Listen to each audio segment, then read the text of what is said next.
성경 말씀 마태복음 27장 27절로 44절까지의 말씀 교독하여 올립니다.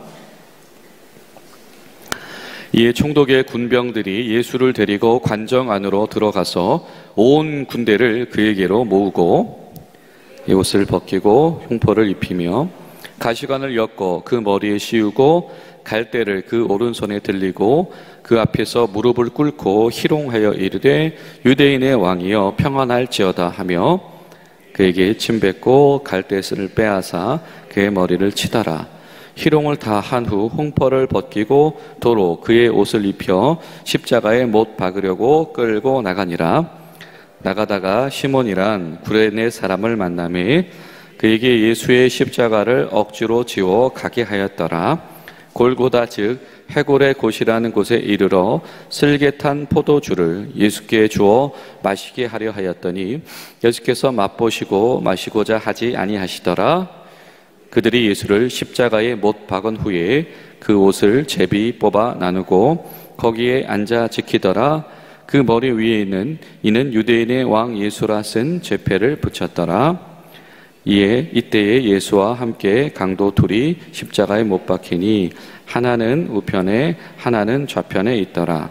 지나가는 자들은 자기 머리를 흔들며 예수를 모욕하여 이르되 성전을 헐고 사흘에 짓는 자여 내가 만일 하나님의 아들이여든 자기를 구원하고 십자가에서 내려오라 하며 그와 같이 대제사장들과 서기관들과 장로들과 함께 희롱하여 이르되 그가 남은 구원하였으되 자기는 구원할 수 없도다.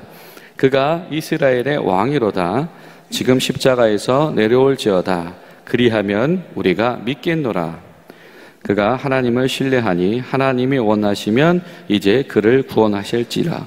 그의 말이 나는 하나님의 아들이라 하였도다 하며 함께 십자가에 못 박힌 강도들도 이와 같이 욕하더라. 아멘. 오늘도 말씀 속에서 홀로 순환당하신 주님을 바라보고 또 주님의 주변 인물들을 바라보면서 우리 안에 불신적인 자아를 조명하는 은혜의 하루 되기를 간절히 소망합니다. 오늘 말씀은 역사를 우리에게 증거하고 있습니다. 예수님께서 처절하게 홀로 아무 말씀도 하지 않으시면서 조롱당하면서 십자가의 처형, 처리 과정 속에서 말 그대로 처형을 당하셨다.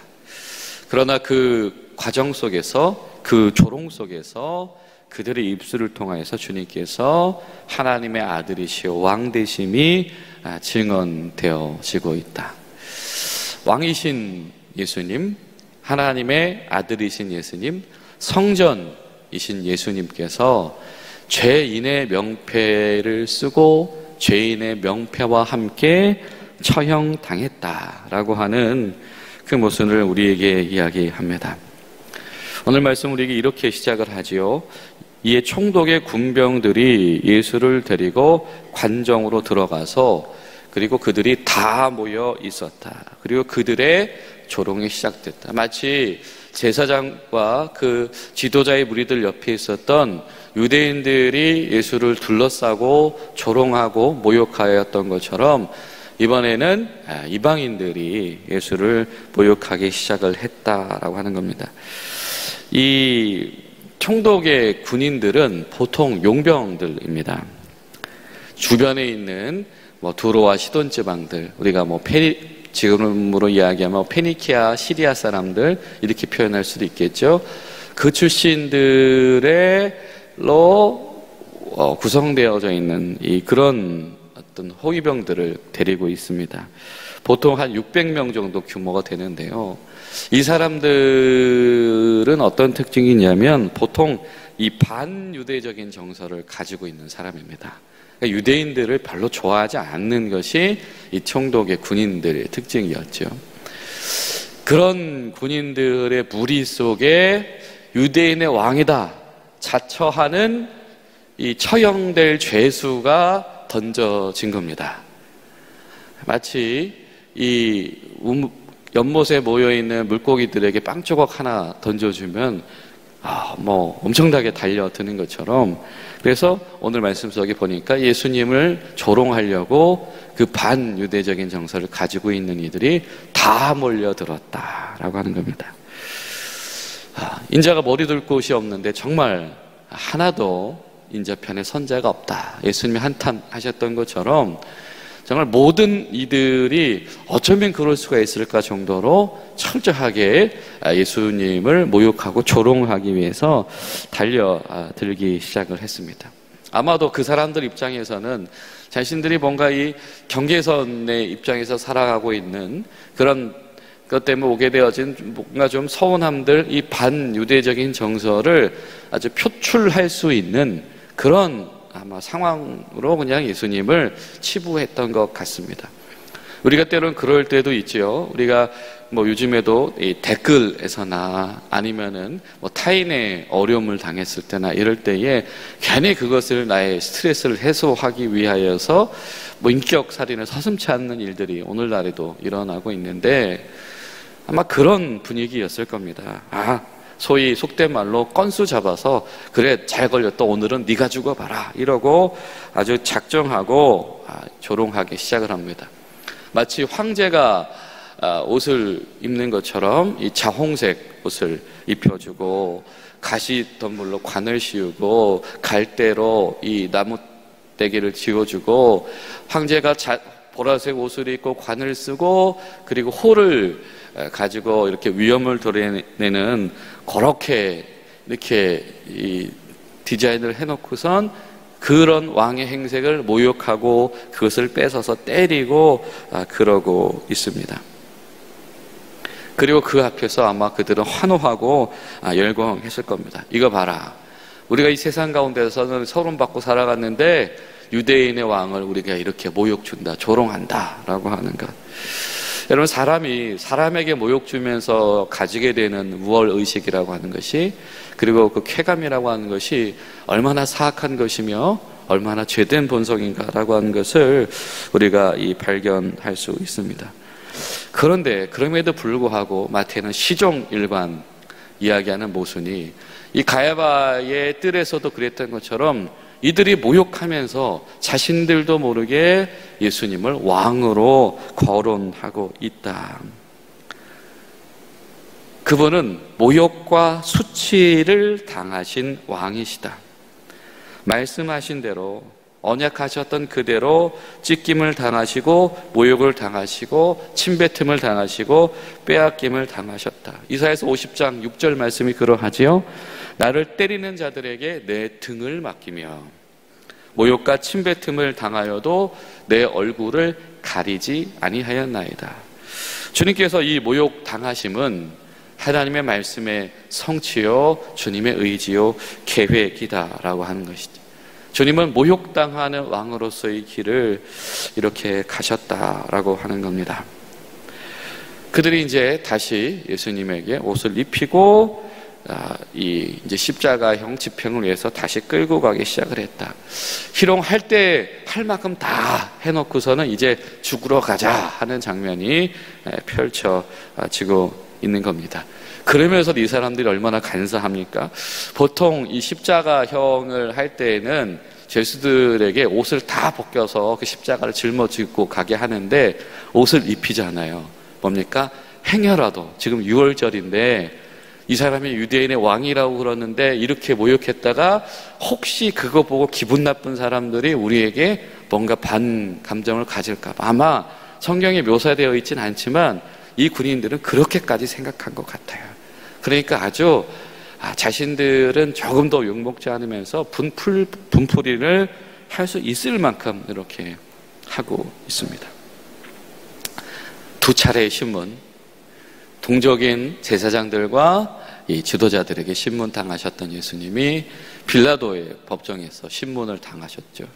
두 차례의 모욕, 동족인 이 제사장의 수하들에게 모욕당하신 주님이 이 군인들에게 모욕을 당하셨습니다.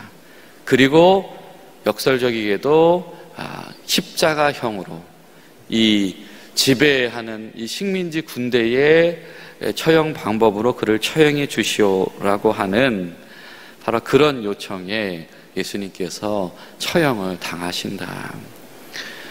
잘 아시는 것처럼 로마가 이 십자가형을 채택한 것은 이 반역자나 어떤 정치범들 또 심각한 이 범죄자들을 공개적으로 처형하면서 전시 효과를 누리기 위함입니다.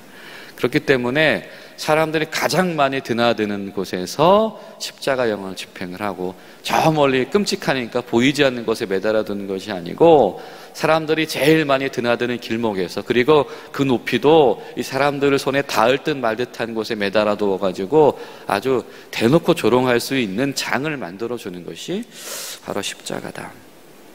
그런데 여러분, 오늘 이 마태복음이 그 어느 복음서보다 상세하게 예수님의 십자가에 매달리는 과정을 기술하고 있는데, 그런데 어떤 그 처참함을 묘사하는 것에 집중하고 있지 않습니다. 마태복음은 철저하게 그 과정들 속에서 신앙적인, 신학적인 고백을 하고 있습니다. 무엇입니까? 그들이 예수님의 옷을 나누어 가졌다.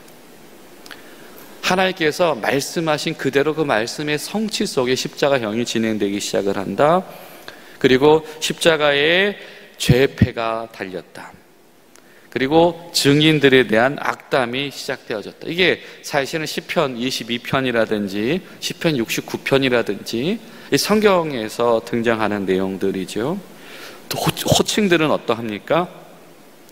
37절에 보면 유대인의 왕이다. 40절에 보면 그는 뭐예요? 성전을 짓는 자다. 또 하나님의 아들이다. 42절에 보면 이스라엘의 왕이다.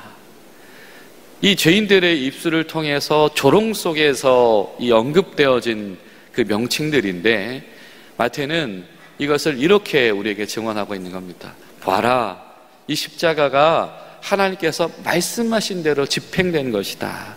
그리고 지금 사람들 입에서 거론되어지는 것, 유대인의 왕이며 성전을 짓는 자이시며 하나님의 아들이시며 이스라엘의 왕이신 예수님, 그것이 바로 우리의 신앙 고백이다 라고 하는 바로 그 이야기를 하고 있는 겁니다. 예수님은 신실하신 하나님께서 말씀을 성취하시는 그 말씀 그대로 십자가형을 지셨다라고 하는 겁니다. 그런 와중에 우리가 잘 아는 한 인물이 등장을 합니다. 시몬이라고 하는, 아마 그 당시에 가장 많은 이름을 가진 사람들 중에 하나였을 것입니다. 그런데 특이사항이 있다라고 한다면 그가 구레네라고 하는 북아프리카 출신이다. 그가 유월절을 지키기 위해서 여기에 왔는지 아니면은 어떤 목적이 있어서 고향 땅으로 이주해 왔는지 우리가 알 수는 없으나, 그에게 이 로마 군인들의 특권, 십자가형이 지체되는 것을 막기 위해서 죄수가 그것을 짊어지지 못할 때에 아무나에게 그것을 강제할 수 있는 그 특권, 그 특권의 대상이 돼버리는, 어떻게 보면 뭔가 좀 어쩌다 그런 좋지 않은 이런 일을, 왜 하필 그 자리에 서 있어서 이런 상황을 만나게 되는 것입니다. 예수님이 철저하게 지금 순환당했기 때문에 도저히 짊어지고 갈 수가 없었겠지요. 그런데 여러분, 저와 여러분이 잘 아는 것처럼 이 구레네 시몬의 가문은 초대교회의 가장 중요한 동역자가 되어집니다. 우리가 뜻하지 않은 상황 가운데서 만난 예수님, 정말 내가 헌신의 마음이 있어서가 아니라 강권적인 개입하심 속에서 이 주님의 일에 동참하게 되어지는 그 사건 가운데서 십자가에 달리신 주님, 그리고 그 부활하신 주님을 외면하지 않을 수 있는 건, 그 사람이 바로 하나님의 시선 속에서 기록되는 사람, 동역자로 기억되는 사람이다라고 하는 것이죠. 여러분, 우리가 기도할 것이 무엇이겠습니까? 우리가 언제 어느 자리에서 하나님께 우리 소명으로 부르심을 받게 되고 쓰임 받게 될지 모릅니다. 우리는 기대하지 못한 하나님의 부르심 가운데 늘 대상이 되어지는 하나님의 사랑받는 자일 것입니다. 우리가 그때에 그것을 은혜의 기회로 여기고 예수님에게 주목하면서 아멘 할 수 있다라고 한다면, 그래서 하나님 시선 앞에서 기억되고 동역자로 기록될 수 있다라고 한다면, 그것이 얼마나 귀한 것일까. 오늘 성경은 그 수많은 시몬 중에서 하나님의 동역자로 기억된 시몬이 있었다, 이렇게 뜻하지 않게 부르실 때에 성도들이 아멘 하기를 주님은 원하신다. 여러분, 우리가 그 은혜 가운데 순종할 수 있기를 바랍니다. 결국 예수님은 이 헤고렛 언덕이라고 하는 이 골고다에서 처형당하십니다. 이스라엘 성전산 이 입구에서 가장 많이 사람들이 드나드는 이 광장, 이곳에서 공개 처형이 지금 시작되어집니다. 슬개집을 탄 포도주를 먹였다, 이게 이 마취제로 쓰이기도 하고, 또 이 너무 많이 섭취하게 되어지면은 사람들이 또 고통과 또 그 고통을 못 느끼는 것 가운데서 뭐 왔다 갔다 하는 그 현상을 보면서 조롱하기도 하고 막 그랬을 터이지요. 근데 예수님께서는 시편 69편에 말하는 것처럼 이 쓸개로 나에게 음식물을 주고 목마를 때에는 초로 나를 마시게 하였다. 신포도주니까요. 그것을 주었으나 주님께서 거절하셨다. 그리고 그들은 관례대로 처형당한 자의 그 물품들은 그 처형하는 관원들이 가질 수 있는 것처럼 나누어 가졌다. 그런데 이것은 시편에서 22편에 내 겉옷을 나누며 속옷을 제비 뽑나이다 라고 말씀하시는 그 말씀 그대로 사실은 성취되어진 것이다 라고 마태가 지금 꼭꼭 집어서 언급을 하고 있습니다. 그러니까 마태는 하나도 빠뜨리지 않고 다 언급을 하고 싶어 해요. 왜냐하면 예수님의 죽음은 어쩔 수 없이 무기력하게 당하신 죽음이 아니고 하나님께서 작정하신 죽음이시기 때문이다 라고 하는 겁니다. 그리고 주님께서 자기 목에 걸고 걸어가셨던 이 죄패, 유대인의 왕이라고 한 죄패와 함께 십자가에 못 박히게 됩니다. 그러니까 이 보통은 T자형의 십자가였을 텐데 예수님은 이 죄패를 못 박아야 되기 때문에 그 위로 꼭지가 올라와 있는 우리가 잘 아는 그런 십자가 형태가 될 수밖에 없었던 것 같습니다. 그리고 그 예수님이 매달려 있는 그 현장에는 강도들이 같이 매달려 있었고 그들도 소리 지르고 있었다. 이 강도들은 일반적인 이 폭도들이 아닙니다. 일반적인 범죄자들이 아니고 십자가에 달리는 이 강도라 칭함을 받는 사람들은 보통 이 무력 항쟁과 이 소위 로마 입장에서는 테러를 일으키는 사람들인 것이지요. 예수님이 그들 중에 하나가 되었다라고 하는 이 모순이 여기에 또 등장을 합니다. 예수님께서 시종일관 말씀하신 것이 무엇이었죠? 사랑이었고 희생이었고 비폭력이었고 무저항이었으며 원수를 사랑하는 것이었죠. 그런데 그 예수님이 완전히 반대되는 제명, 이 폭력 항거자, 무력 도발자, 이 살해자, 테러리스트, 이런 이들의 한 명으로 처형당하셨다. 이사야서 53장 12절을 보면 이는 그가 자기 영혼을 버려 죽음에 이르게 하며, 그러니까 이 상황 자체가 정말 이거는 정말 완전히 바닥까지 버림당하는 그런 상황. 범죄자 중 하나로 헤아림을 받았기 때문이라. 죄인 중에 하나로 헤아림을 받았기 때문이라. 자신을 버려 죄인 중에 하나로 헤아림을 받았기 때문이라. 그 말씀 그대로 주님께서 자신을 내어 던지셨다. 우리가 주님께서 우리를 위해서 대속하셨다라고 고백하는 의미가 무엇입니까? 완전 무결하신 주님께서 이 완전 반대되는 죄인의 이름으로 그분이 채용당하셨다. 이런 죄의 모든 영역까지도 주님은 짊어지셨다라고 말씀하고 있지요. 결국에는 바로 눈앞에서 매달려서 헉헉거리며 숨쉬기도 버거워하는 십자가에 달린 예수님을 보고 39절에 그들이 머리를 흔들면서 모욕하였다. 조롱하고 저주하고, 다시 다 등장합니다. 제사장들이 등장하고 서기관들이 등장하면서 너 성전을 짓는다며, 살아난다며, 왕이라며, 굳이 여기까지 나올 필요 없지 않습니까? 그 전에는 눈치 보는 자들이 이제는 됐다 싶으니까 이제는 번복할 수 없고 누구도 예수 처형하는 데에 다른 생각을 가지지 않는다라고 하니까 이제야 비겁하게 나타나서 예수님을 조롱하면서 뭐라고 이야기합니까? 그대가 하나님의 아들이라면 40절. 여러분 너무 충격적이죠. 예수님이 공생애를 시작할 때에 40일의 금식 기도를 끝내고 그 예수님에게 도전하던 사단이 예수님을 앞에 빈정거렸던 이야기가 무엇입니까? 네가 하나님의 아들이라면 이라고 하였던 건데 그 말 그대로를 종교 지도자들이 하고 있습니다. 신앙인들이 이렇게 사단의 앞잡이가 되는구나. 이 자신의 이권에 눈멀어 있는 이들이 이렇게 마귀의 입술이 되는구나 라고 하는 것을 마태복음이 철저하게 우리에게 고발을 합니다. 자신들의 그런 사단적인 모욕을 통해서 예수님, 메시아이신 그분, 성전이신 그분, 유대인의 왕이시며 하나님의 아들이신 그분을 처형했다.